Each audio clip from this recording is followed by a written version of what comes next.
you go. Funnel the important things in life. Having friends so you can ask them if there's pizza in your teeth just before you start the show. Thanks, Reuben. Appreciate that. Thanks, team. We're live. ALTBAYS Show brought to you by ALTBAYS.nz. If you're watching us right now, you're watching us on YouTube.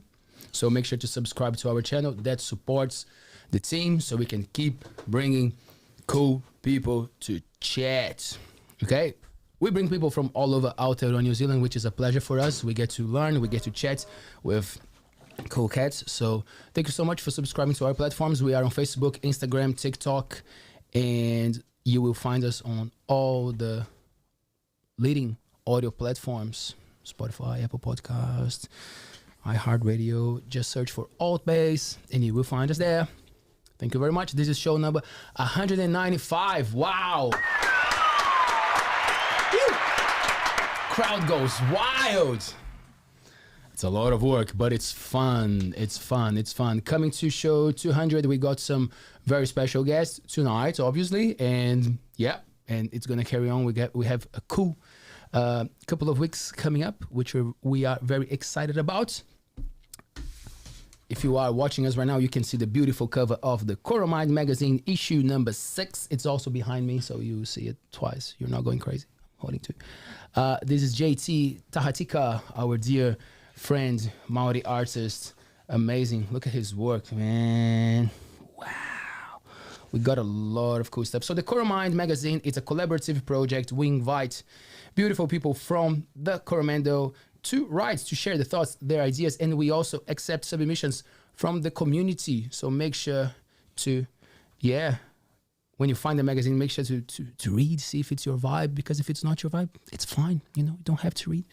And get in touch with us. We would love to hear from people from all the parts of the Coromando. We have a bunch of people from Hot Water Beach, Whitianga, Tairua, but we want more. We want more people from Pairoa, from Waihi Beach, from Waitomo, where we deliver the magazine. We deliver around the whole peninsula, 3,000 copies per month, and we do it personally so we can check those faces, and people really like to see us coming back, which is cool. And one of the creative minds behind the Coromide magazine is here next to me on my left, Mr. Reuben Watson. What's up? Kia ora. How are you, bro? I'm good, man. How are you? Good. Good to be back. Thank you so much for coming back. Number 3. Number 3, eh? Getting up there. Getting up there. Until it's viral.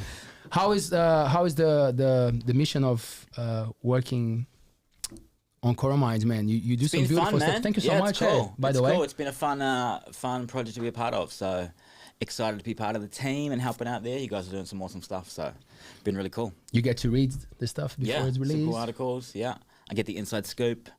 I get to hide some stuff with the designs that people don't get to see unless you know. Which I haven't done yet, but that just triggered me that I'm going to do that in the next issue. So cool. Keep an eye out for the odd dodgy picture or something. And what was that movie, The Fight Club? That there was some frame. Yeah, the one frame of that one frame of what? I don't know. Wasn't it of a porno or something? It was an asshole, wasn't it? I don't know. I thought it was. I can't remember the exact. No, if you're watching us right now and you know what do you guys know what the frame was? Brad Pitt's naked. Are you serious? Wow, amazing. Can we find that frame? Hey, I'll hide it in the next Coromide magazine. If you find it, you get a free pizza. Wow, thank you. I would love to see that. Hey, and you wrote a cool piece last edition about balancing rocks. Are you still finding time to do that every now and then? Yes, that was fun.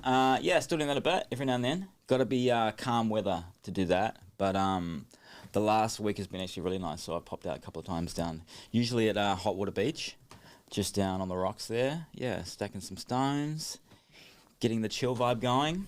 Yeah. And then watching them collapse, fall over and collapse in the wind, and or then just leaving them for other people to see. That's life, isn't it? It is very much like life.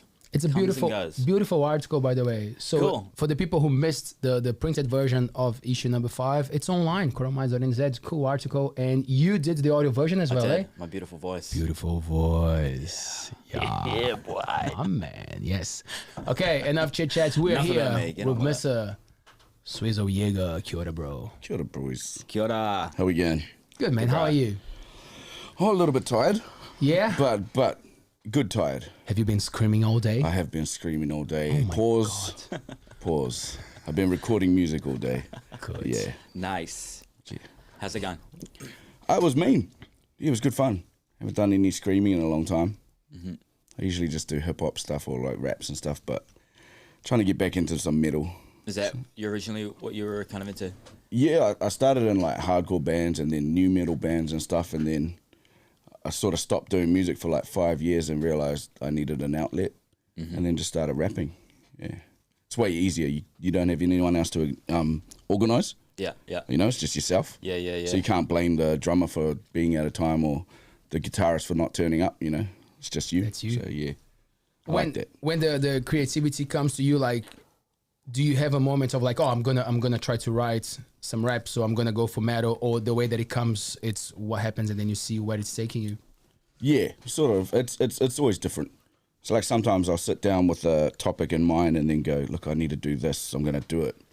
But then sometimes, you know, if it takes the flow, I'll bug out, you know. Bug out. If I start a rap song, and then it's turning into like a singy sort of metal song, I'll just change it. Like no one's holding. There's no one. I'm accountable for myself, you know. So. Have you got a band at the moment? Are you playing with some cats? Nah, it's real weird. I used to be in bands, and then so I still got all my band connects, and then my bro who I was in a band with has been writing music, you know, just on the computer, does all the drums himself, does the guitars, and then he sends them to me, and then I'm like, originally he sent them to me because he was like, oh, what do you think of these? Might start a band, and I was like, I'll have them. And so I just take them for myself, and he's like, oh, but he's not very proactive, so I'm like, yes, sweet, I'm taking that, I'll take that. With the intention of getting him, you know, back into a band scene, but we'll see how we go. Man, you said proactive, which is something that I clearly noticed in what I saw from you, like from my social medias, from what I read online. I didn't want to go too deep to keep this conversation natural and authentic, but I could see that you like to stay relevant. You're out there, you're always doing something, you're always collaborating, you're always finding cool projects to be part of. Yeah, I think I just get bored easily. So if I don't do it like right away, I'm never going to do it. You know, so I have these big sparks of like, not even creativity, just like wanting to do something, and then I'll just go out and do it. You know, I want to film something, I want to record something, I want to do this, I want to do that, I'll just do it. Because why not? You know, life's made for living. So. And you got some supportive friends and crew, right? Oh, mate. My circle is so, like, you know, everyone's like, keep your circle small. Like, yeah, I do, but I got lots of different circles. Yeah, yeah. What are some of those creative outlets? So you mentioned film. What are the other things? Is it mostly film and music, or are there other things that you kind of throw your hand at? To me, it's all the same thing, because the lines are so blurred. Like my film life and my music life, they often cross over, you know, like the people that I work with in film help me do my music videos, and then the music that I make with, you know, these people, then I'll get it over into the film world and it'll play on TV shows and stuff like that. So to me, that's just one thing, but everyone else is like, oh, you're doing this, you're doing this, you're doing this, and I'm like, that's all the same thing. They're all the same, right? It's all the same. It's just me doing what I like to do. So yeah. So for the people who don't know Swizl, and for the ones who know but want to hear more about him, here we go. Swizl Jager brings a refreshing energy to urban, oh my God, already, urban music in Aotearoa with his bilingual, Reo Māori and English lyrics and a metal background. Swizl Jager is able to adapt and produce a wide range of music. Born and raised in Tauranga Moana of Ngaiterangi and Te Rarawa descent, was that all right? Ngaiterangi, Te Rarawa, Te Rarawa. Ngaiterangi and Te Rarawa? Yep. Is all right? Yep. Thank you. I'm working on it. You're good. Thank you. Descent. He's currently residing in Auckland. His fresh approach captures crowds from young to old and all other walks of life. He has had some songs featured on a range of TV shows, including Find Me a Māori Bride, Moko Aotearoa, and This Is Picky, to name a few. Swizl holds a solid fan base all around the Motu and the respect of a lot of Aotearoa's biggest names in music and film. He's not afraid of the stage either. He has performed solidly all around the Motu in Australia, widening the reach of his music through the unparalleled energy he brings in his live show performances. Shout Look out. Kia ora. You gotta love a Look press out. bio, right? Look Oh, out. man, Here we you go. want Here to we it. go. Words. Before we dive deep into this, man, I just want to say thank you, kia ora, for our dear friends from Base Pizzeria for bringing some beautiful kaya here for us. If you are coming to the Coromando, make sure to check them out. And if you are a local, support local. Beautiful family business. Delicious. That base, it's just Delicious, amazing. so eh? good. They're So on- That smoked fish pizza was on. Yeah, shout out. Oh, and Cheese by the bites. way, Henry was so excited because he was telling me that he is a rapper. He used to sing, he had some mates in Queenstown that were playing metal and he was rapping with them in the 90s. Yeah. So when I told him about you, he's like, oh man, damn, fuck, I want to listen to that, man. Tell him So to come up. Tell him to shut the kitchen. Let's Yeah, go. man, let's go. Let's do it. So There we go. We got someone to sing on my songs for me. there you go. Shout out Base Pizzeria. Thank you. Man, so many things that I want to talk about, but like this stage, because that was the part that caught my attention. As I told you, like I saw a bunch of your stuff and I had a laugh. It was lovely. So many places that you go with your creativity, but like that line got my attention. The thing with the stage, you're comfortable there. It's all good. Yeah. And is it something that came from the funnel? Like, do you have performers in the family and you guys were always into the music? Nah, I don't know where that comes from. It's just, it comes from, I love live music, right? I'm not just live music, live shows. So theatre, opera, comedy shows. I'll go to musicals, I'll go to dance recitals, all of that. Like, I just love seeing, I just love seeing, I don't even know what you'd call it. Art, but not, is it art? Performing arts in I a don't way? know. Some performing arts, but I just love seeing that, and then I think to myself, like, if I give them my attention and my energy, then, when I'm on stage, that's the stuff that I like. And that's how I like to perform. Like, so when I'm on stage, like, I don't care if I'm playing in a car park of a Burger King or whatever. I'll play anywhere. I don't care. I love, obviously I love great venues, but I'll play anywhere, and it could be to 2 people or it could be to 20,000 people. It'll always be the same show. So Nice. yeah, I just love that. Who's inspired you in that regard on stage that you've seen that's like, oh, I love that energy, or I wouldn't even, I don't know. Like, I wouldn't even, I can't even think of anyone that inspired me like that. Like, I don't emulate anyone else when I'm on the stage. Yeah. I just like to. you've always liked someone being on stage, like having a presence. Yeah. But for me, when I'm on stage, I just like to have connections with the audience. Like if I see someone drop their hat or something, I'll stop my show and I'll be like, "Hey, the bro dropped his hat," and people are just like, "What the hell? You're supposed to be performing." And I'm like, "Yeah, but like I'm still But he human." dropped his hat. Yeah. Not his hat, but And it's like whatever the crowd is vibing with, and if I'm vibing with it too, like I'll even tell crowds to, like, if I'm rapping and people are just like, "Yeah, did you see the game? Blah blah blah." I'll be like, whoa, stop. Shut up. Yeah, Like, shut up. Yeah. But and it's kind of rude, but it's also like when I'm at shows, my friends hate being around me because this is me.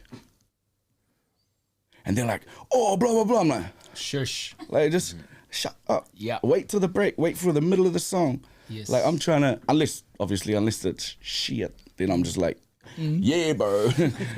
But apart from that, I'm just like, just leave me alone. I'm zoned right now. So, yeah. I was talking to a friend about good music, bad music. And then something came up like, "Oh, there's no bad music." And I'm like, there is bad music, man. It's like a cake, like anyone can make a cake and you will be nice and you eat the cake from someone who made an average cake. Doesn't mean that it's an amazing cake. Like you will go and find some cool stuff that makes you happy. So then you can say, "Oh, that's what I love." You respect all sorts of music. If they change the question to, what do you think is good music, or what's good music to you? To you, or yes. bad music to you, right? Because I have a problem with that. People are like, oh, that's shit music, and it's like, so personal, no, you right? don't It's like not for it. you, it's not You for don't- you. Exactly. So You don't personal. resonate with that. That's Yeah. cool. Dude, I'm Stay- into Katy stay Perry. there. I love a bit of that, Who doesn't love Katy Perry? like there's that some songs that acoustic, just that like- MTV Unplugged album, bro, Great Bro. singer, great voice. amazing. There's some I went to her show. Yeah. She looked me dead in the eye and winked. Did she? She did. Nice. Kate. Spark Arena. Remember? Swirl? Yeah. Katie, no. Yeah, she did. And like, I was with one of my best mates, Rach, and I was like, did that happen? And she was like, she just looked at you. And I was like, I thought so. Because, you know, like, people in the audience like, oh my God, yeah. he said, shout out to the bro with my merch on. And like 80 people are like, he sees me. Yeah. But nah, she looked me dead in the eye and winked. And I was like, Oh, nice. Nice. Okay, so if you're watching us right now, Katie Jager. I'm sure Katie's tuned in. info at ALTBAYS.NZ. I'll She's text a big, her. I turned my she's a big phone on. ALTBAYS fan. Man, I haven't a story of like this eye contact thing. I love the Foo Fighters. I feel like some of their songs are not great, but the energy that they put on shows, that's what captivates me. I love watching them live. Dave Grohl is just a beast. Big fan. So I went to see them in New Zealand. I've seen them maybe 3 times. And there was Taylor and me, and we were just like going insane in the crowd, like starting the mosh pits and opening space. And like they were playing times like these. It's not a pogo dance song. Fuck it. We don't care. We're going to start the pogo dance here. And I'm like, and I'm looking at the stage and kind of like vibing, and not that you expect a response, as you said, but like you vibing with the band, right? And I remember that I was trying my best, like to make them see that we were moving things for them, you know, like we were so excited in like those classic 3-hour Foo Fighter shows. And then there was a moment that they played in the middle of the crowd, and we were quite close, and I was tired, and then he was doing like an acoustic version of a song. So like I remember there was a moment that I didn't yawn, but I was kind of saw like, you at the wrong I was time. kind of like, "Whoa," and then I'm not as sure as you were that Katy Perry gave you the look. He gave you the look. But I feel like he gave me a look, and he got me kind of like, because he was kind of like this. He looked at me and he was kind of like, and quickly changed his eye, you know, like I was like, oh fuck, Dave Grohl spotted me like tired in his show. He didn't see the 2 hour and 59 minutes before that, but so I get you, man. That's the You know, impact you can have, right, on stage when you give someone that attention, right? You know, even calling them out when they're not paying attention, right? I That's would like, definitely call that out. See, I wouldn't do the flick away look. I'd be like, whoa, hold up. What are you yawning for? I'll get you a Jaeger Red Bull right now. Or just go get some fresh air. Yeah. Man, how is Aotearoa's venues for the scene that you love, that you're part of, the metal, the hip hop scene? What are your favorite places? Which places do you miss that are not going anymore? I'll start with the ones that I miss. King's Arms. Of course, Brewers Bar, which is in Tauranga and the Mount. So that's now Rising Tide, which is now like just a food pub. So no more live music there. Wagon Wheel, that vibe. I don't even know. I don't go there. Carry on. Yeah. I love Wagon Wheel. Great song. Yeah. It's just Old Crew Medicine. Just played too much, but it's a great song. That's that dude from Hootie and the Blowfish. You know, when I found that out, I loved it even more. Other venues, Fast Eddie's, which is in Wellington. They gone now. Love that place.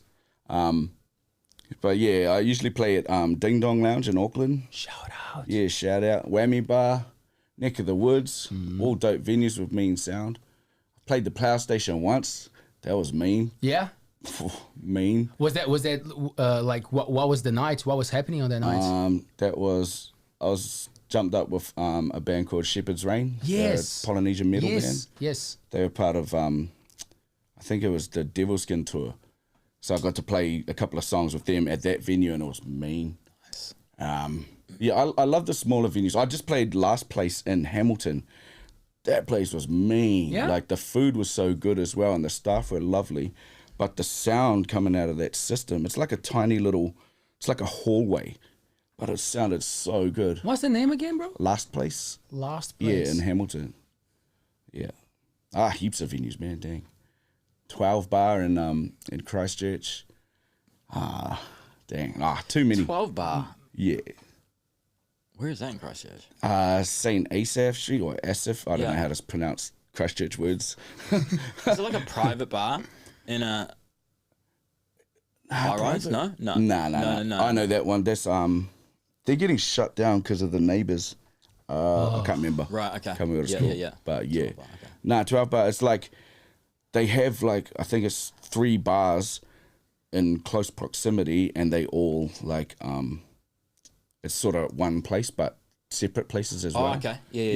Yeah. So I think they have like Space Academy and Dark Room. Okay. Damn, listen to me. Look at that. I'm like an event manager. You're a tour guide. I just go to lots of places. Man, and you mentioned a bar closing because of the sound. How frustrating is that in Aotearoa? It happens so often. You always hear about cool venues, cool places that one motherfucker had a problem with the sound, and then they come with the thing to check the sound. It's not even the sound thing. It's the whole, the bar was here, the apartments got built, and you moved in knowing that was a bar. And then that's guaranteed crazy. you used to go to that bar before you lived there. Right? It's like you don't move into a spot with a bar right there, you know? And like, I think since COVID, there's been heaps of venues that are shut down. You know, they ran out of money. There's no punters. Now punters don't go out. Like, it was hard enough getting people to your shows in New Zealand before COVID. Now it's so hard. Like, hey, come to my show. And people are like, oh, I don't really want to go out. And like, I don't blame them. You know, you got conditioned to stay at home. But now it's like, damn, like if you don't come out and support these shows, this venue's going to close. And then when you want to go out and see a show, you got no. And I think already like New Zealand's music scene, like a live music scene, I should say, is like, it's not up to par with like around the world. You know, you can go to even just like Melbourne or Sydney, you can go to a jazz show, you can go to a bloody hip hop show, you can go to a metal show, you can go to a trance show if you wanted to, like all on the same night, because there's shit popping, you know. Oh, am I allowed to swear? You are. I'm sorry. Fuck yeah. I try not to. Yes, you are. Thanks, Reuben, for making a point there for us. Thank you, straight up. It is frustrating, bro. Is it possible to make a living with more alternative music styles in New Zealand? Like, how hard is that? No idea. I've never tried to make a living off music. Like, that's never been in like. I learnt really, really young that, excuse me, when I seen Shehad were doing a signing at the local mall, and I was like, whoa, Shehad. And then, you know, he was a bit tired. One of the guys was a bit tired, and he's like, yeah, got work tomorrow. And I was like, you're playing a show?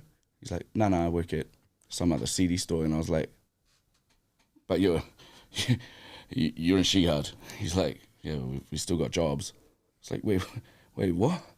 You know, that always buzzed me out. And so I never ever had, you know, that notion that if I play music, I can live off that. Because it was just, yeah. Is it would it be easier to crack into an international scene coming from a country that it's a bit smaller than the others, and maybe the access? Have you seen some bros or some bands doing well, like giving that a shot of trying an international? Yeah. There's heaps of, but then people, I remember like 10, 15 years ago, maybe even longer, I'm that old, people used to say, oh, wow, this Kiwi band is making it big in America, you know, wow, they're doing good on the global scene. And it's like, if you look at popular music, Kiwis have always been there, you know, but it's like, at that time, people were like, wow, it's unheard of. And it's like, it's not unheard of. You know, Kiwis have always been... You just haven't heard of it. Yeah, exactly. It's not unheard of that you're unheard. Yeah. But like Kiwis have always been at the forefront of music, like live music and like, you know, all of that stuff. So I always found it weird that people are like, oh, they're going overseas and they're going to make it big. It's like, cool. Like, that's great. Like, I'm stoked for them.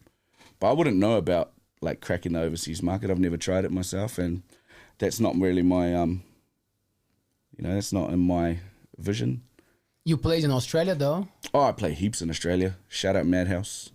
Madhouse. Madhouse. Yeah, I used to play like 4 or 5 times in Newcastle, and Newcastle is like, I don't know if you know Australia, but it's like 2 hours north of Sydney, and it's like a working man's town, like city. It's, you know, what are people bogan? Not bogan, but like I don't know. It's yeah. And then like I'd go over and play these shows, and everyone's like, "Why are you coming all the way here to play a show, and you know not getting paid? You're just coming off your own back." Pause. You know, but I'd sell my merch and that'd pay for my tickets and all of that. I'm like, bro, you go to a show there on a Thursday night and it'd be packed with punters that just love hearing people, you know, sharing their talent, sharing their gifts. And they were just so receptive of me. And it was just like, bro, I'll come back anytime. So they just kept inviting me and I kept going back. And like since COVID, like obviously I haven't been back, and I don't go a week without someone from Australia being like, hey bro, when are you coming back? Cool.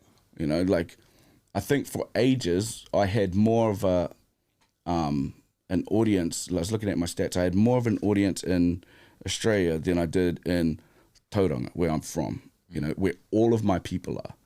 There was more people listening to me over there, and it was like, that's buzzy. Like, that's not to diss Tauranga Moana, that's just saying these people go out and support, and they'll buy all of my merch. They'll, like, you know, jump on, they'll share my posts. They're just like, it's just organic support, you know? It really is about supporting the artists if you like them, eh? Like, like whatever way you can, financially, buying tickets, buying merch, because, like you said, it's not very rarely a full-time gig. You know what I mean? Yeah.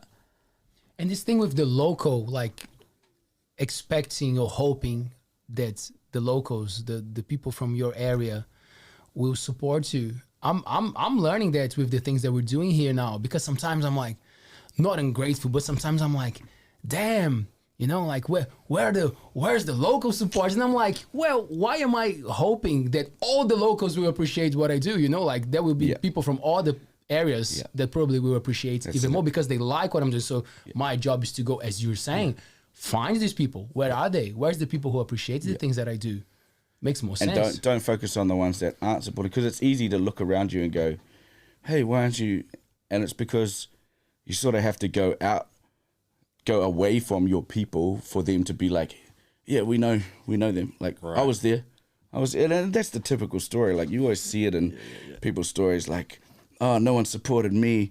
Now you want my, like, I think Nelly's got that line, you know? He's like, Nelly, can we get tickets to your next show? Hell no, you for real? You know, he's talking about people in his old city that didn't, like, ride with him. Now that he's blowing up, they're all like, yeah, remember me? He's like, nah, I don't remember you. Nah.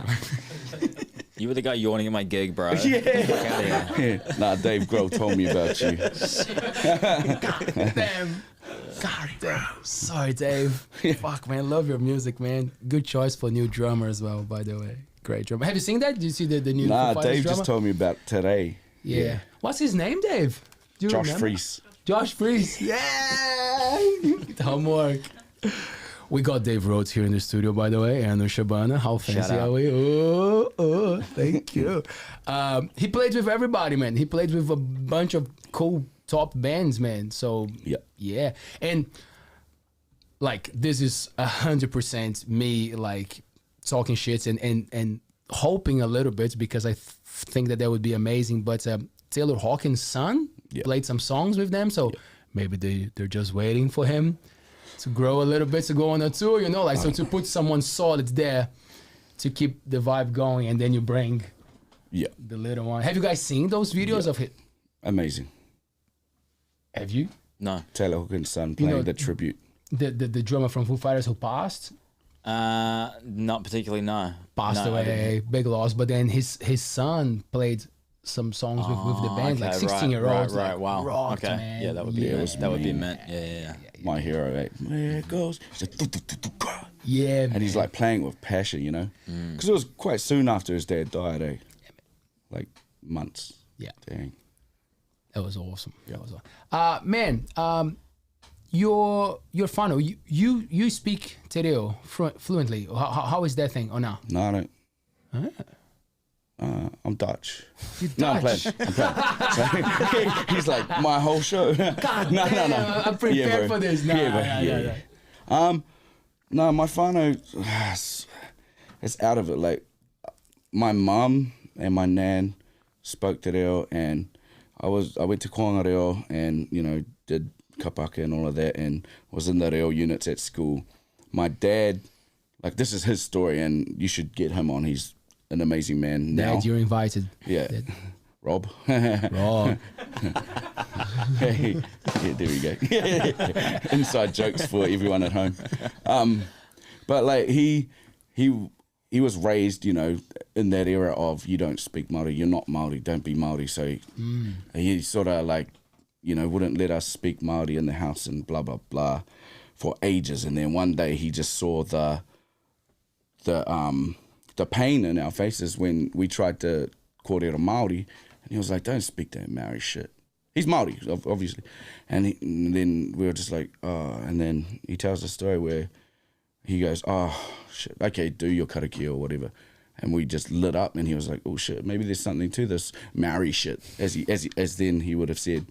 And so the bro was doing like night classes and correspondence classes and stuff. So he was just trying to learn without, because, you know, when you don't speak te reo and everyone else around you does, you have a lot of whakamā, like you have a lot of embarrassment. And that's, now we're telling people that's not your embarrassment. Like, you don't have to hold that. Like, and I get it. Like, some of my mates like, oh man, I just want to learn. I was like, just go and do a course, do it online. Trust me, if my dad could do it, anyone could do it, because that dude was an asshole. Like, you know, when I was growing up, he was an asshole. And I still run into people that are just like, oh man, I remember your dad, you know, blah, blah, blah. I tell these stories, and I'm just like, yeah, that was him. Now, he's the fucking man. Like, I've got the utmost respect for that motherfucker. Like, there was a time where, you know, we were not on good terms, I guess. Yeah, different story. When was the shift? when you look back now and you can analyze the situation without too much emotion, like just paying attention to the episodes? The shift from being an asshole to being the man. Oh, no, after my nephews and nieces were born. So he was still an asshole in my early 20s. Kids. You know.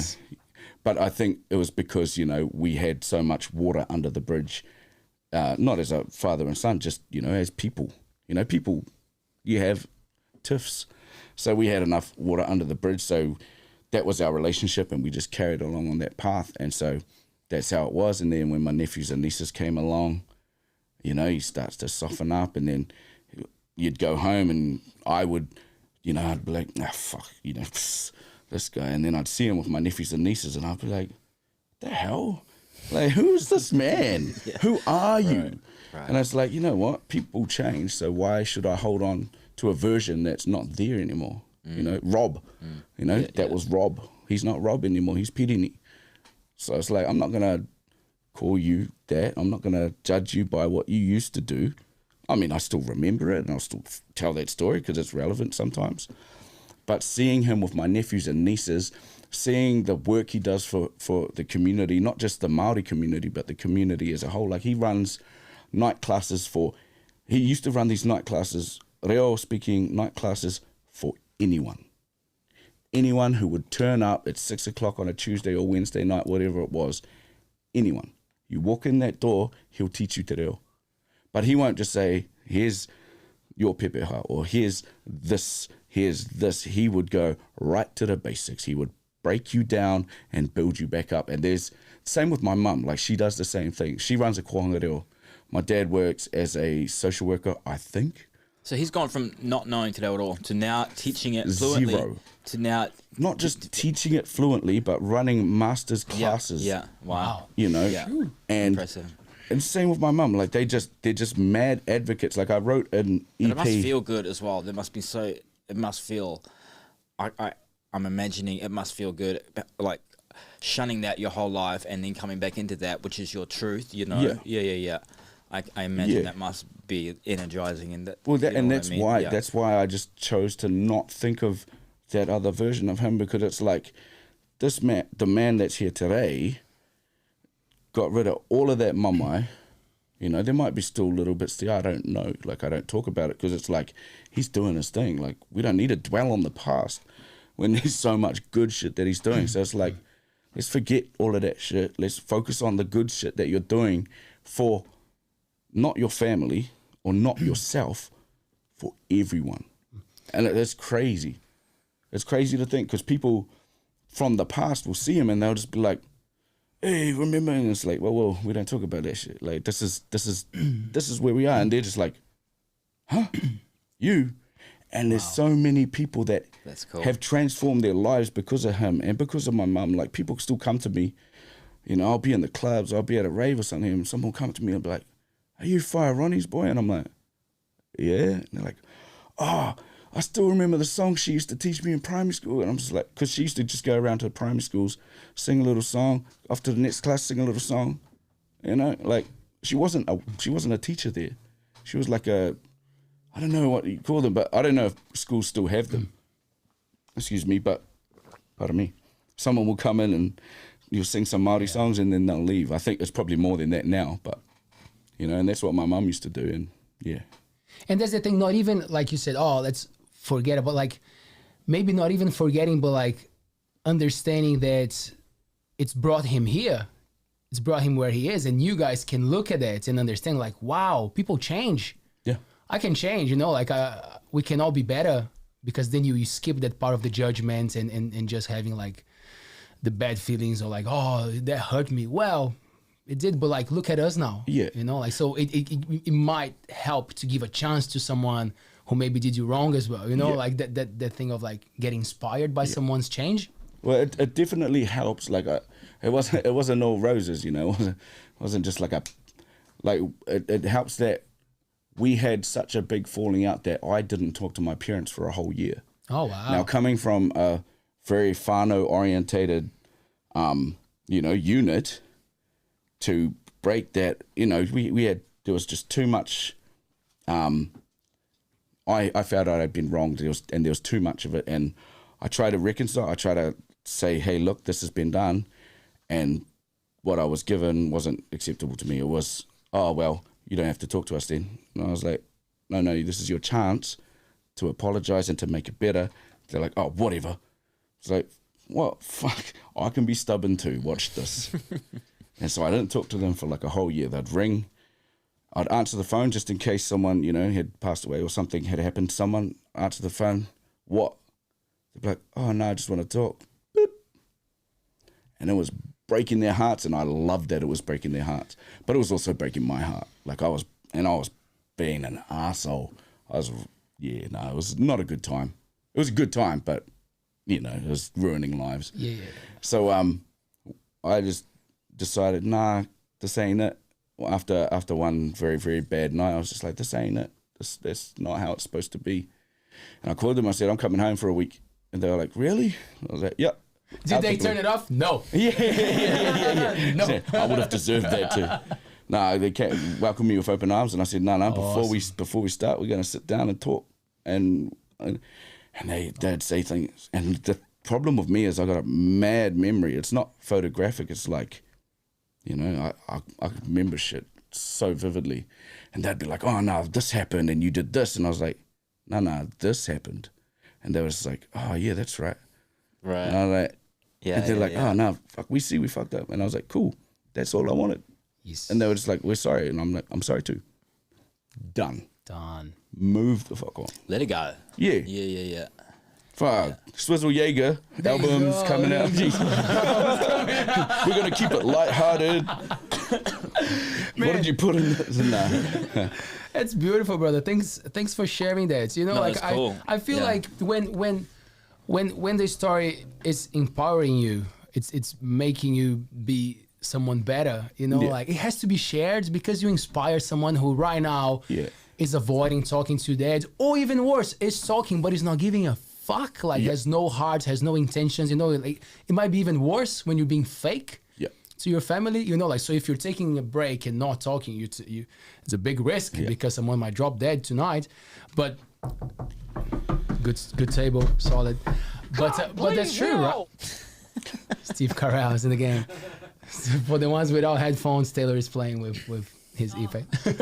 But like that ability, you know, that thing to, well, we can even jump and talk about forgiveness then, right? Yeah. Which is a skill, isn't it? I don't know if I forgive. Oh yeah, I don't know. I don't even really know what that word means. Like forgive. We had. I'll give you a copy of the Coromine magazine. Ooh. We had Afina Mikaere, beautiful wahine, lives in Manaya, and she came to the show, and her cousin was up to no good, went to jail, and she forgave him, brought him back home. He robs them, and then she had a relationship that was not. It was going well, and then suddenly she realized that the guy was cheating on her. And then she remembered, well, she had her Nana always close to her, religious woman, always talking about forgiveness. And she started to unpack all those teachings that she would talk about forgiveness, and she wouldn't make sense of forgiveness. And it's a beautiful article because she says the forgiveness is within, it's me accepting that it's about me. It's me letting go of that. It's not about them. Mm-hmm. It's me. I have to read this because Mr. Reuben Watson put it as a highlight. There is that saying that unforgiveness is like you swallowing poison, hoping that the other person will die. That's it. Hey, that's it. Yeah. So, I think that's where it's at, right? Sometimes, like you said, forgiveness is sometimes not even about forgiving someone, just having them acknowledge, or you both acknowledge, like, we've both done some stuff wrong, and like I see that I've done something wrong. You know what I mean? That acknowledgement or like and there's like validation of your feelings. Yeah, exactly. That's all it is. We're fickle, man. I did this. Okay, I did it. Yeah. It's like, okay, cool. That was a shit thing to do. Yeah. You know what I mean? Move on. And just move on. Yeah. That's the adult thing to do it. Like, you know, when a kid does something and you tell them, hey, apologize. No, I'm sorry. And then you're like, yeah, I feel better. And then you get to an adult and it's like, fuck you. And it's like, no, just apologize. I'm sorry. I feel better. Mm-hmm. You know, and obviously it's not that plain and simple sometimes because, you know, sometimes situations aren't just, nice and rainbowy. That's why, man, you're a rapper. But no, I'm a terrible rapper, bloody hell. Yeah, I don't know, forgiveness. I think it's more about like letting go for yourself. Like forgiveness, you know, like, when you harbor some, like, not hatred, but, you know, when you harbor that negative energy for them, like, that's not on them. They don't have that. No, exactly. Yeah. You're just sitting there going, poison, and they're like, ha. Yeah. And it's like, you're the one having a bad time. You let it go. But yeah, I don't know, forgiveness. Yeah, I've never really used that word. I've never said I forgive you to anyone. Like, seriously, I might have said it as a joke, but I don't think I've said that.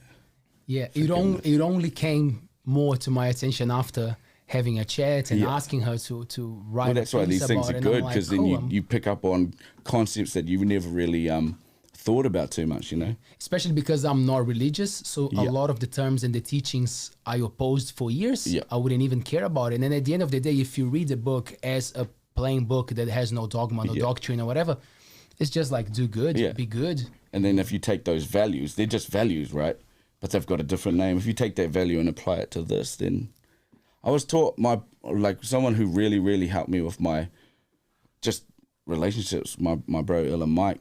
He taught me to blame elegantly, and I was like, what are you on about, bro? And it's like, yeah, you can say, you know, F you for the way you did this to me. He said, no, don't do that. Say thank you for the lesson you taught me from what that was. And I was just like, so I just sort of switched up my mindset, and I was like, fuck, I'll give it a go. Sounds like some mumbo-jumbo shit. And I was like, you know, like you said, you unpack those things, and I was like, oh, what happened here? What were all the steps to get there, and what else was happening at that time? It's like, you know, this, like, my old man, you know, he was never there when we were kids. He was a fisherman, right? So he'd go away for weeks at a time. So there was a lot of that. You know, everyone always talks about daddy issues like, oh, it's just for girls. It's like, no, it's not. Everyone has daddy issues. Everyone has mummy issues. Everyone has issues with everyone in your life. So, but people are focused on that one thing. But so, like, my thing was, you know, he was never there for me, and he was always there for everyone else. That's how I felt. But then I stopped and I was like, wait, hold up. Yeah, he was out there fishing, but then he was providing, you know, shit for me to go out and do the things that I wanted to do. You know, it's not easy raising a kid.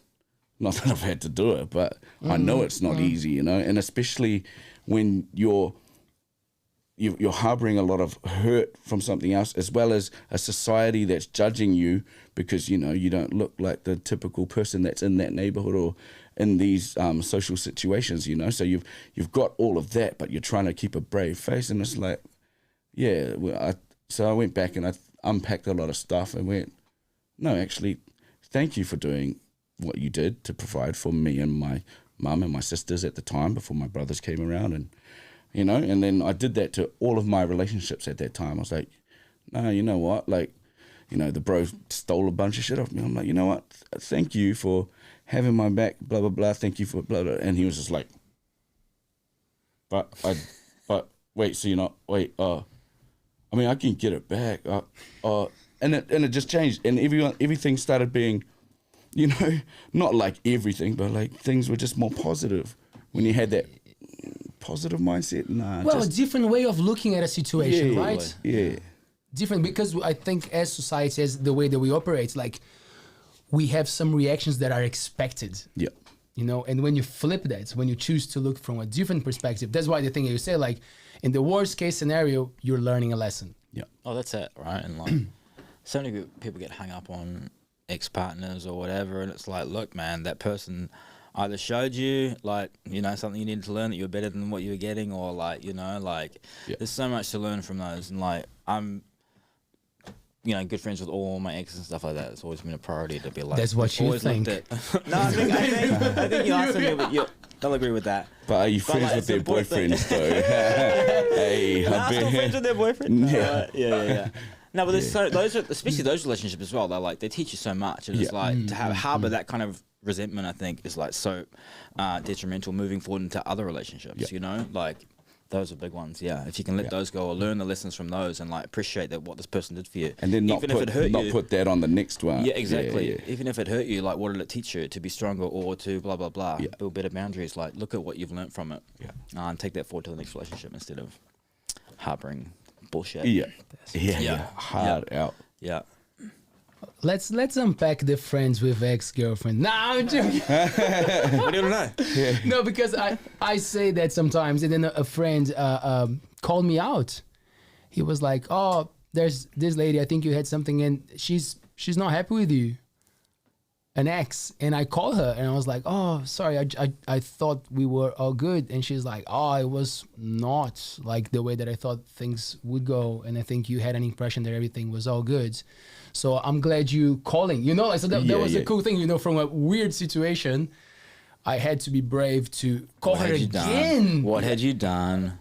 No, it was Let's just like let's go. Come on. It was just something. It was just something that it was not working for me anymore, and probably I did the classic like ghosting or not replying or taking too long to reply, that's wrong. which is wrong. You did Clearly. bad. No, I did bad. But then like I made it clear that it was not working. But like that time that it took me to make the move and say things, it was hurting the person. It was not hurting me, so it was all good. Because you knew where you were at. Exactly. And then for me, it was easy to say, "Oh, it's all good," you know, like I broke up and it was all good, but like I didn't realize that my process was only good for myself. But again, and then owning that, and then being like, look, you know, But that's how it should be. Like if you have issues, mistake. you talk about it.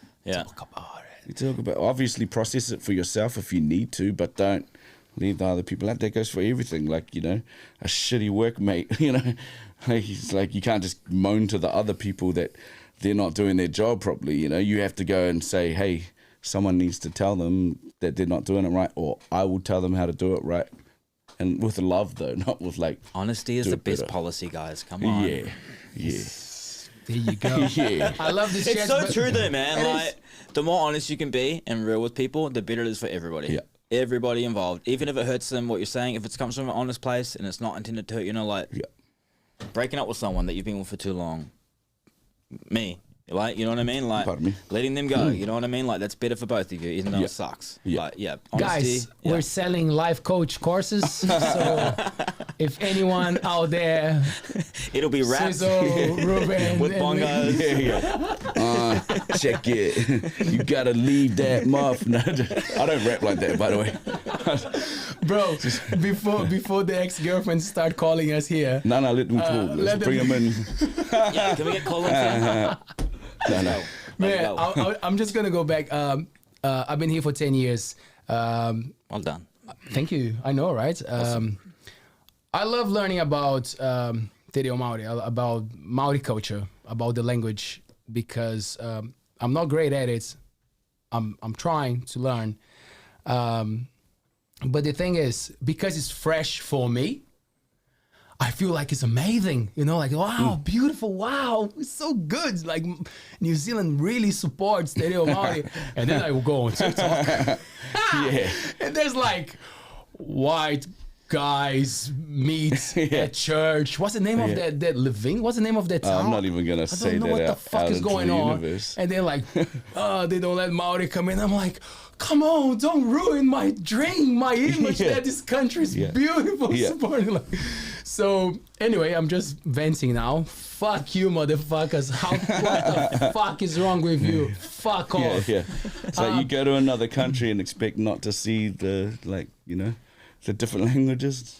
Nah. But anyway, my point was, do you feel like, because it's undeniable, the Renaissance, a lot of Maori beautiful people come here and say, it is happening, it's cool, the culture, the music, like the movement is strong.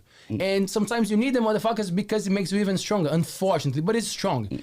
Do you feel like that there's a responsibility for you guys, for young people who didn't actually suffer at school, that you could actually do your thing? Like, is there a sense of responsibility there or not?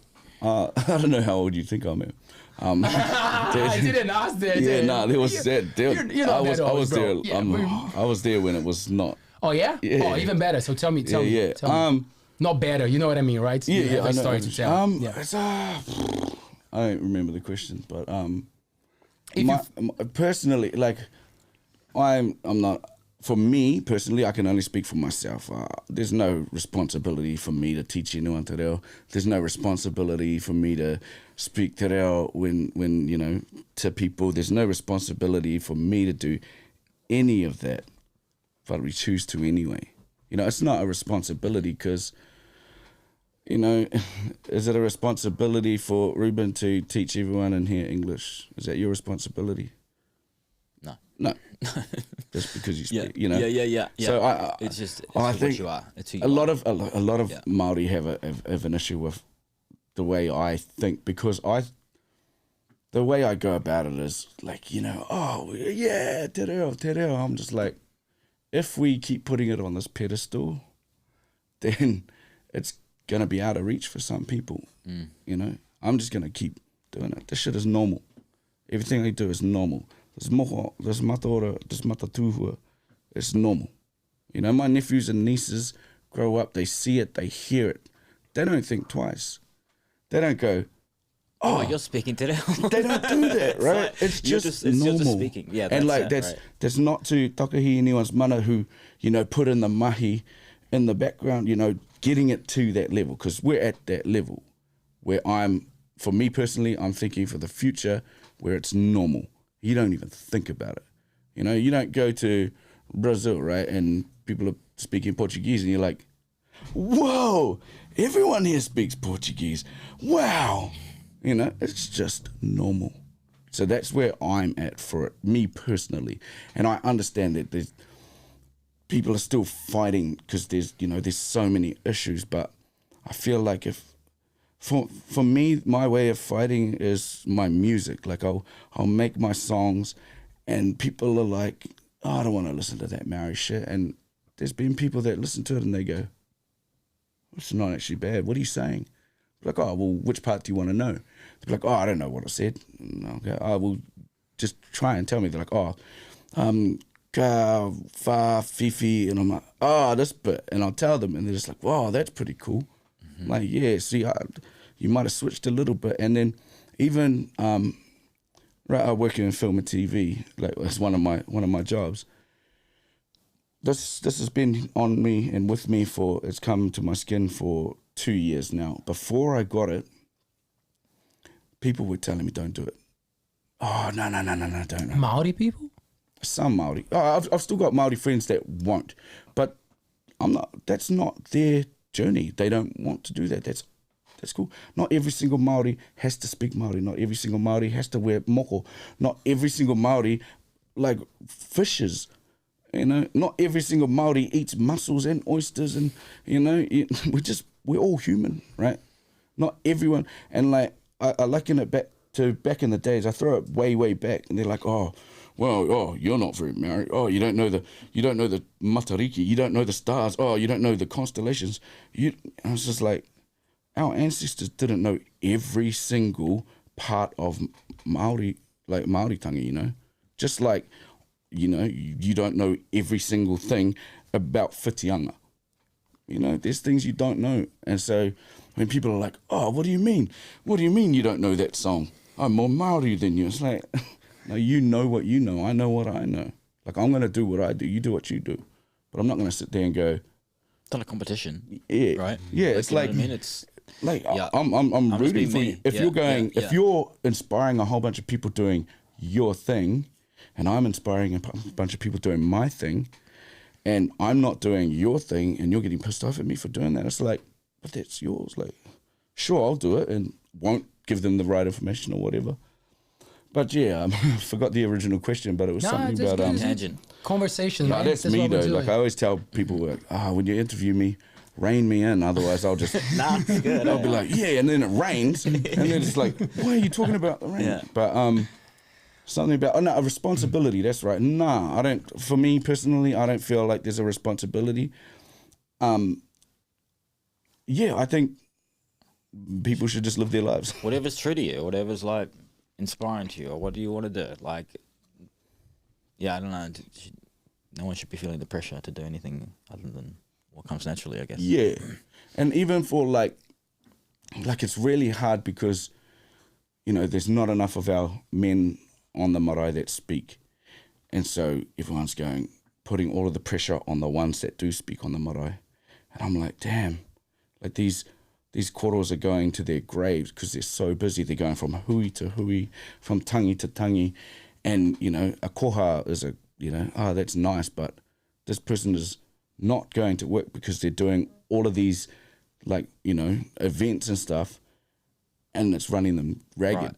Right. You know, and I feel like, they have that, they feel that that's their responsibility, and it's like, I understand that there might not be anyone else that will pick up the challenge, you know, there's no one else to do it, so they go, I'm going to do it. But it's like, man, if as soon as it's one of my people that I can talk to, you know, personally, face to face, I tell people, say no. Say no. No, you haven't slept in 4 days, you've been all up and down the country, you're going to crash your car and die, and it happens too much, especially at tangi. Like when there's a tangi, there's usually another tangi a week later. And they was like, oh, it always happens in threes. Yeah, but some of these are avoidable. Some of these are from tired people driving at night, you know, and it's like, these are and especially our old people and even the young people, you know. So it's like, I feel like that they feel like they think that that's their responsibility to do all of that, and everyone else is like, oh, we don't need to do it because they'll do it. And it's like, no, say no. And it's the same with like my friends at work and my friends that come to my shows. Someone will be like, oh, I'm really, really sick, but I'm going to come. I'm like, don't. I'll play again. Like, oh, I'm really sorry. I'm like, I know. Like, it's good. Like, we're bros. Like, you know, you don't have to come to every single show. I play too many shows. Don't come to every single show. You know? What you said there is a big one because it goes back to culture. Like of, no, we got to be there. We got to do that. Wait. The culture is there. It's not going to stop. It's not going to die because you are not being 100% part of it. You can choose the moments because you have to prioritize yourself, your fauna first, right? I feel like, actually, that's pretty dangerous of me to say that because then everyone might go, nah, actually, Swizl said don't do it. And then no one does it and it dies. So My bad if that happens. That's on me. My bad. I'll write a new song. I'm just playing. You know, yeah, it's a tough line, you know. Yeah. But one of my favorite more sayings. people. Sorry, you go. No, go. Well, are more kids these days growing up?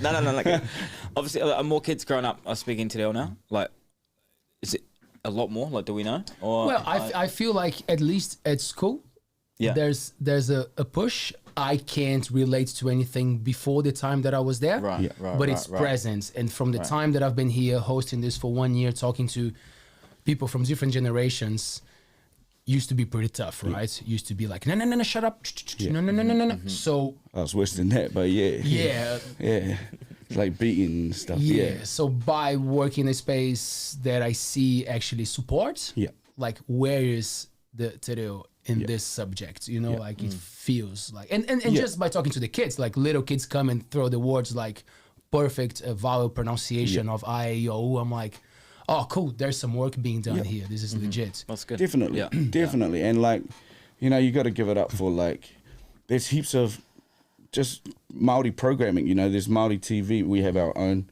I think we were like the first Indigenous station or something like that. And then it's like, everyone's just like, Māori TV. It's like, have you watched it? You watch that and you'll be stuck there because you're just like, this is awesome. Like I had Norwegian friends and all they did at their house was watch Māori TV.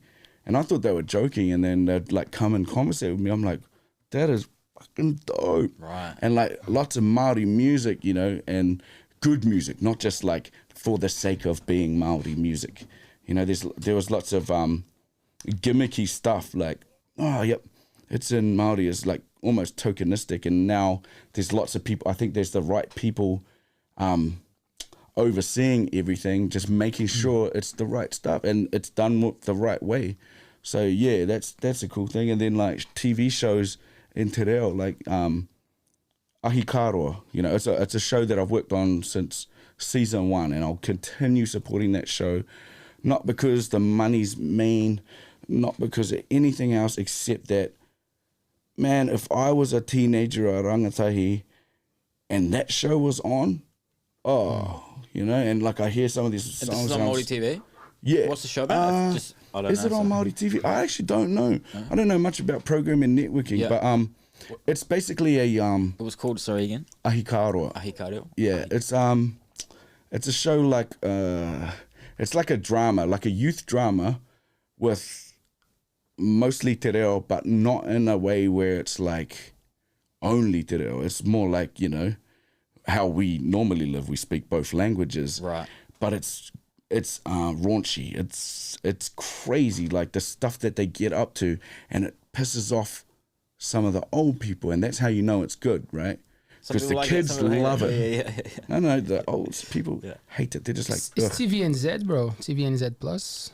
Oh yeah, I think it jumps platforms Cool. because you know everything's different now. But we had Johnson Monaco who did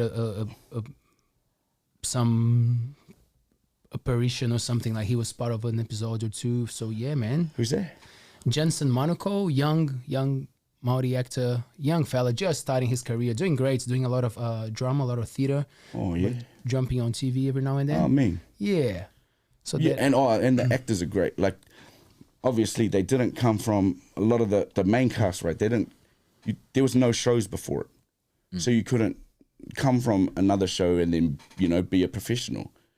They had to learn on the first season, and it was like, you know, they don't know what they're doing. A lot of them weren't actors, but they could speak Te Reo, and they knew it. And the way, like, I've watched them grow from like, oh yeah, like they can do some things, to these amazing actors, and I'm just like, okay, go out there and get yourself an agent, because a lot of them were just like, oh yeah, we're just doing it, thought it'd be fun.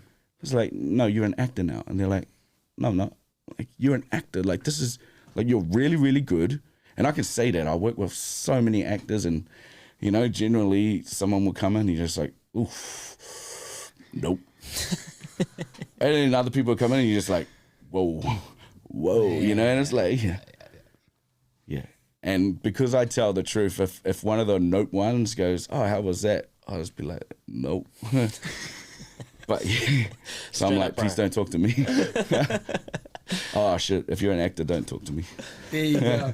Man, you mentioned the music. How's the music going? What's The music's going crazy at the moment. Yeah, my label, Move the Crowd, shout out.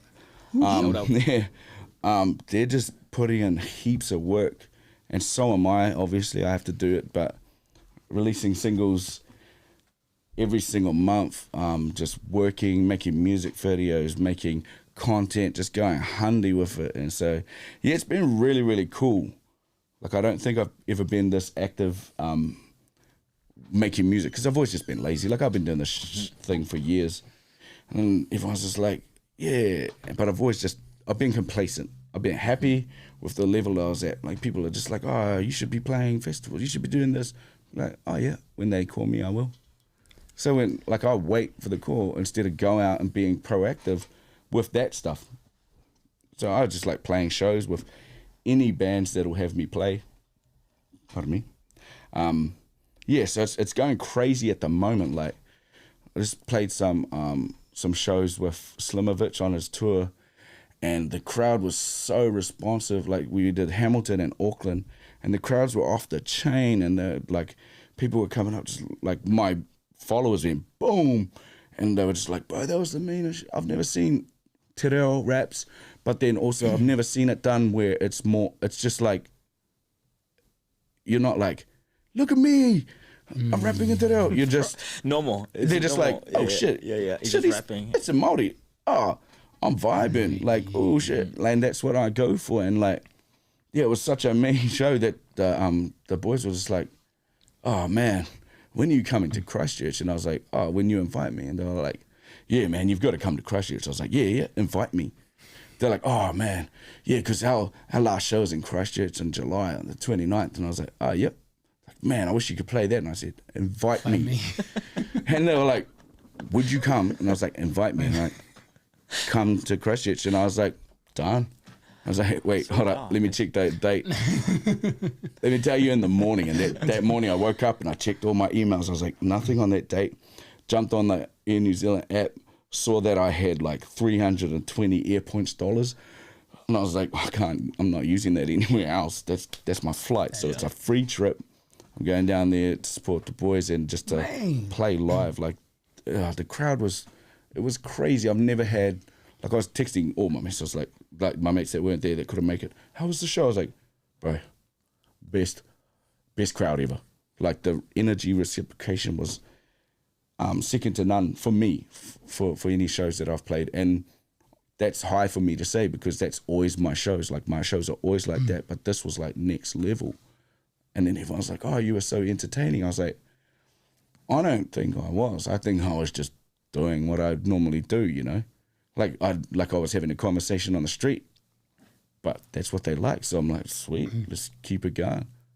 Yeah, so it's going Sweet. handy. And you said, I think before the show, you said you're releasing like a song a month the last kind of 6 months. Yeah. Nah, just released my first song of this campaign for me. Yeah. Of being more proactive and smashing out singles. So nice. At least every 3 or 4, 5, 6 weeks, I'm just gonna smash out songs. I've got an amazing vault of music behind me. Some te reo, some not, some, you know, and sometimes I try and do like, oh, it's mental health week, I'll, you know, release a song for that. And I'm like, man, I need to get these timings right, because, you know, all of these songs, like, they're all so different, but it's just like, I don't know, for me, they're relevant to me at the time that I write it. So the last song last week that came out, this is really bad promo for my single, Balloons and Billy Joel, right? When I wrote it, I was just like, yeah!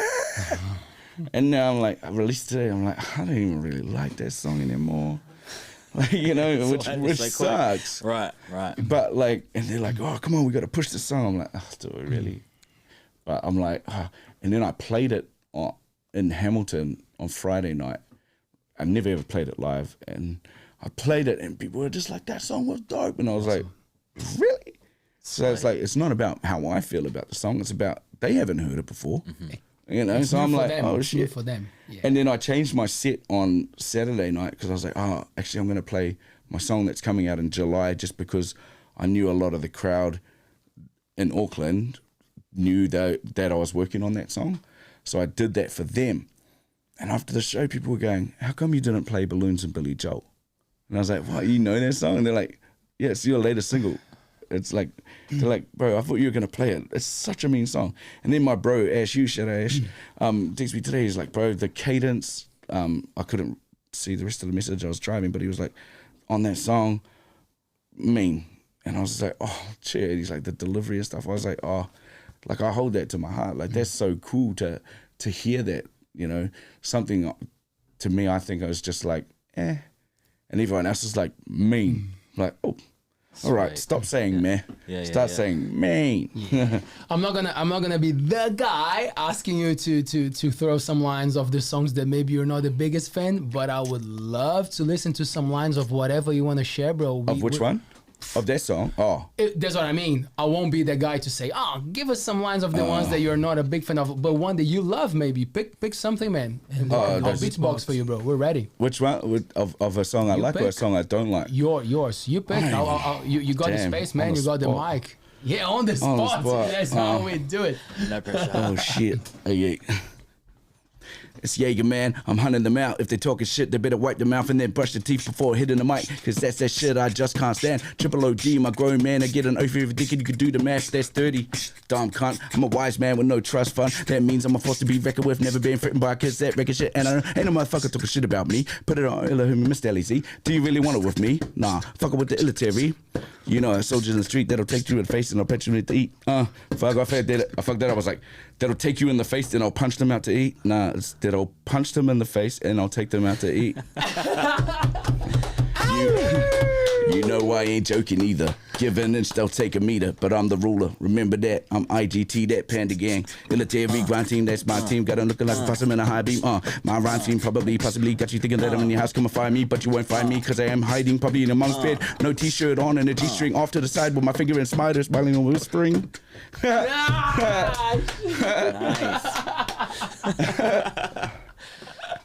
That's one I like because it's so dirty, and when I play it live, people are just like, "Oh, don't say it." Oh, it's like, yeah, I said that.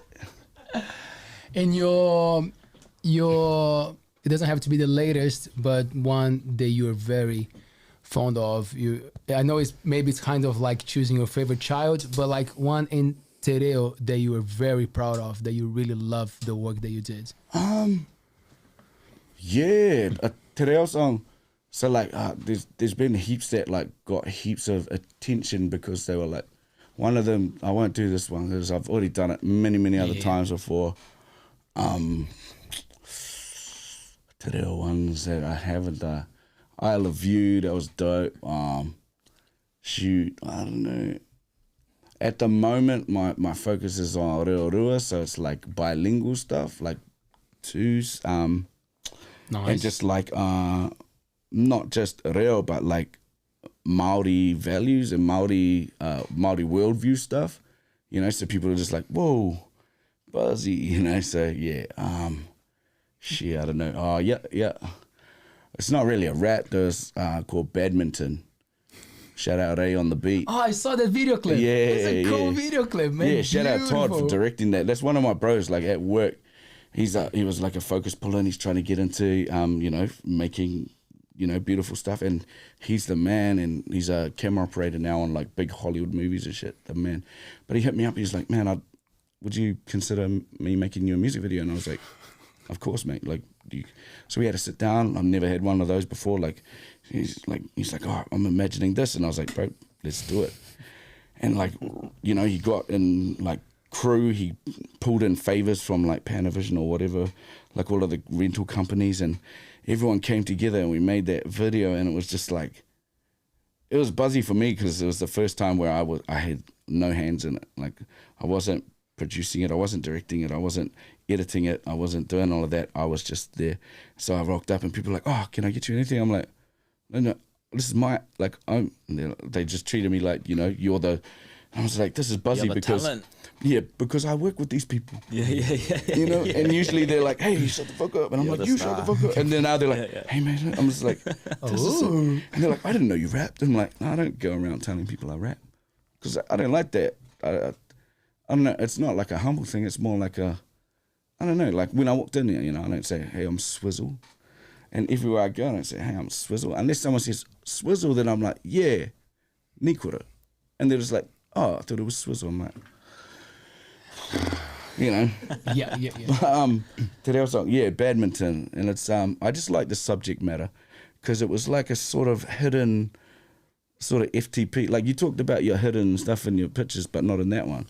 I do the same thing with my merch, like all of my stuff. There's either symbolism or something like my album was called 721M5, right? And I had beanies and I had shorts and t-shirts with 721M5. People were like, I don't know what that means until they look down and then they see that it says Swizl. Yeah. I was just thinking that in my head, like upside down. What does it look like? Yeah. And they were just like, bro, like, you know, 2 years later, like, bro, I just looked at my hat and I realized it said Swizl. And I was like, I don't have a Swizl hat. Oh shit, that's not 721. I'm like, yeah. So like all of my stuff has hidden meanings, but that for me, badminton was like a hidden FTP type of song. So only, like I played this song at Pacifica on the Aotearoa stage, and when I played it, there was, you know, a few Reo speakers there, and there's lines about the police, right? And these policemen were walking past. And I was singing it straight to them, and they were just like, and the Reo speakers were just like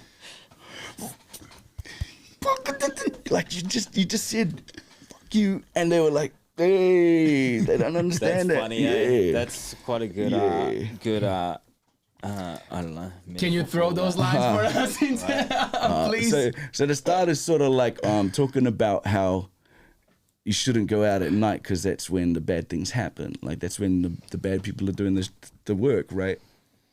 So it goes, koa koe hi koe ana I te pōnei, haere ki roto, nā te mea kei te haramanga tangata kino, ki te hautūtū, ko ngā puaka, ko ngā tiriti te papatā koro nui mō rātou, mea hau hoki, pōnoa te ao mātou e mahi ana I te mahi, kore rawa e mutu.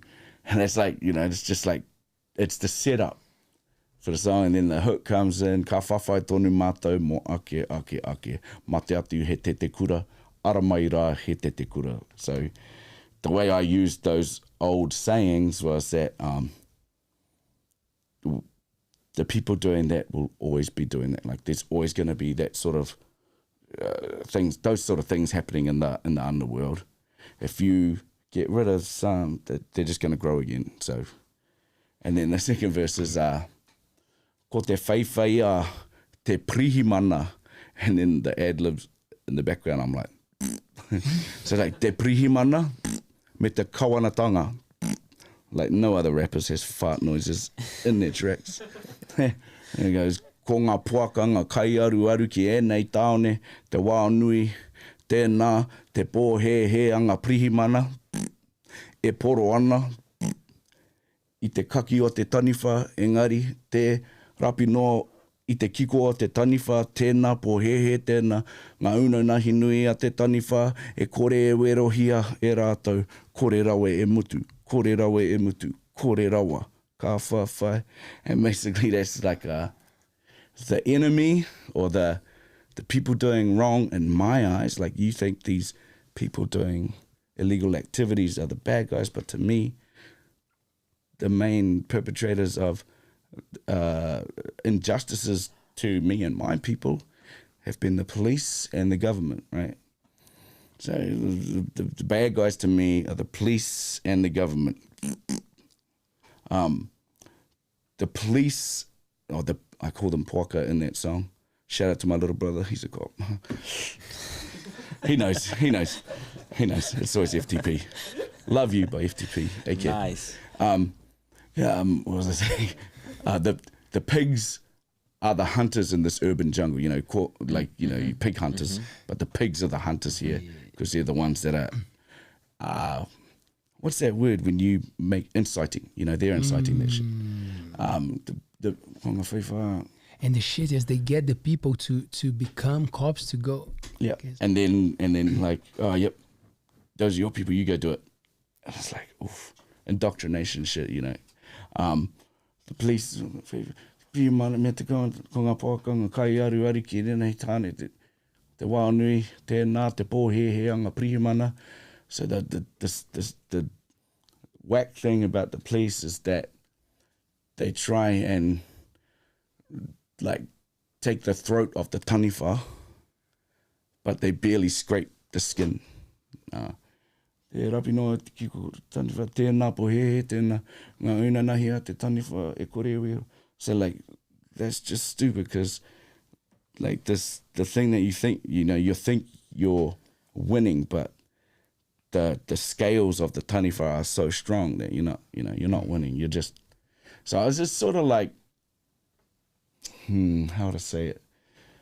I'm sort of like just trying to say like, the war on drugs, especially from an American standpoint, that whole war on drugs, the CIA, all of that is, just to make, the poor people, subdued and all of that, so, and it sort of happens here as well. Not to that scale, but it happens here as well, The police are the biggest gang in the world, so, yeah. They're waiting for me outside. Eh? Oh, yeah, Shout out to the police. Not just for you. The 3 Whitianga police are watching this. Shout out to you guys. But yeah, so... Yeah. Thanks, bro. Thanks for sharing it. That's nice, bro. That's awesome. Man, cool. We got a question from the audience. What's up with Jason Momoa? Hey, who's that? Why are you? Who are you? Someone closer than you think, bro. Jason Momoa, in my eyes, the man. Like, he treated me so well on set. He was, yeah. Oh, you were part of the big shooting that was happening just recently or before? Yeah, this one. Yeah, Man. like it was the first time. What was it for, man? Sorry, excuse my ignorance. What was he recording here? A TV series. I don't know if I'm allowed to say. Like, I know I've seen it in the media as well. Yeah, I've seen it in the media, so I don't know what they're allowed to say, but I can tell you that I work with him because everyone knows he's here. Yeah, yes. I was working on it. He was here in Whitianga, here. He was here, yes. Yeah, so we filmed in like Whangamata and Onemana and Whiritoa and, up and down the Coromandel. And then I was like, yeah, man, this is going to be awesome. But because there's like such a big crew, we were all spread out along the coast. My accommodation was at Waihi Beach. All right. Right. And so I was like, oh yeah, so we got to drive for 45 minutes to get to the location, then drive another half an hour to get down through the forestry. So it was like logistical nightmare. Shout out to the locations department because it was straight after the cyclone. So a lot of the stuff had been washed away and they had to so that was hard work. But Jason Momoa himself, top man, like the man. Shout out to you, my bro, if you're watching. He's watching. Yeah, he might be. Him and Katy Perry having a watch party right now. The bro gave me a Guinness on set with when it was St. Paddy's Day. Right, him and his entourage were driving and they were leaving. We were still at work. We were still working.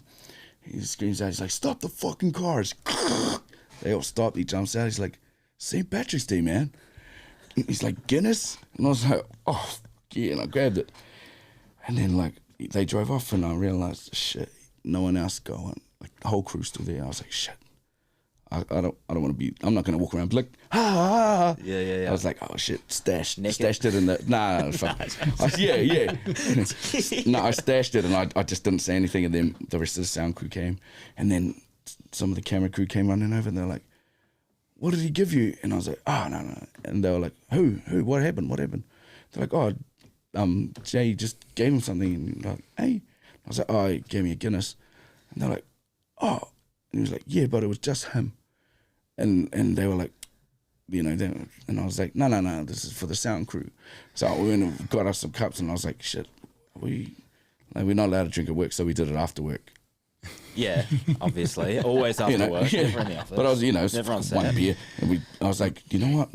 When the executive producer gives you, so we all just like happy St. Patrick's Day. Nice, that's cool. Awesome, Yeah, bro. but nah, in my eyes, he's the man, and he loves Māori culture. He loves New Zealand. So yeah. And go see Fast X. That shit is funny. Yeah? Funny. I've never seen one of those movies before. Jason's character Gun, it was like a comedy character, so fucking funny. The whole movie is terrible. Like, it's just one line after one line after one liner, but it's like, it's just entertainment. Like, if you're going to go there to get some all insight, of the movies. Yeah, that's what I figured. one movie after one movie after one movie after one line after one line after one line. One of my You know, bros is right? in one of those too. Yeah. Vinny Bennett. man. Shout out Vinny, the man. Sup, Benny? Yeah. I just do shout outs. I just do a whole show of shout outs. Good, that's good. Yeah. Man, fuck, thank you so much, bro. No, that was thanks for fun, having me. man. Cheers, Yeah. brother. I love these. This is what we're going for. We want this show to be like exactly what we did here tonight. A good chat, you know, like we want to cover a bunch of different topics and such an interesting guy, man. Thanks so much Super for sharing. I was like, Yeah. I've got to Yeah. save some for that for another podcast. All the stuff about Oh. your family, your parents, and stuff. That was Yeah, really cool what? as How well, did you man. do that, you We bastards? just, you know, I did not we- expect to do that. I'm we, like, oh we shit, did some how info. about some dirty laundry in public? But yeah, no, shout out to my phone. I No, we love them. appreciated it. It was really cool, bro. Yeah, no, thanks for having me. And something that we do that it's been working well, and it's part of our project to keep expanding. Man, now that you came as a guest, you will probably get an invitation to come back at some stage to co-host a show. Oh yeah, hard. I would love to, man. Let's do a show and Teared up with a show. Yeah, and Down get at a Monkey show House. here, Yeah, right? yeah. Get a show in yeah, Fitianga. yeah, let's do yeah. that. I mean, you know, TPN's here. Who else is here? Dave Rhodes is here. So many mean musicians are here. You fellas. So yeah, I'm down. I'll play with anyone too. Just put me with a folk guitarist and put me on next or put me on first. I'll play first. rap. I don't care. Sometimes it's even better because you can enjoy the rest of the night, Yeah, right? yeah. I even like the first spots. I'm like, Yeah. I'll go the first. Most rappers hate going first. They're like, no, I'm too good for that. I'm like, I'll play first. Fuck it. I'll play first. If there's no one here, it's just the sound guy. I'll play first. Yeah. Bro, thank you so much, man. I Sure. appreciate it, my Thanks for man. having me. Good stuff. Easy. Cheers, bro. Ruben, Shoot. easy. Thanks for man. having me. Good Thanks to be for coming. back. Yes. Good times. Always a pleasure. Cheers, bro. Papa, thank you so much.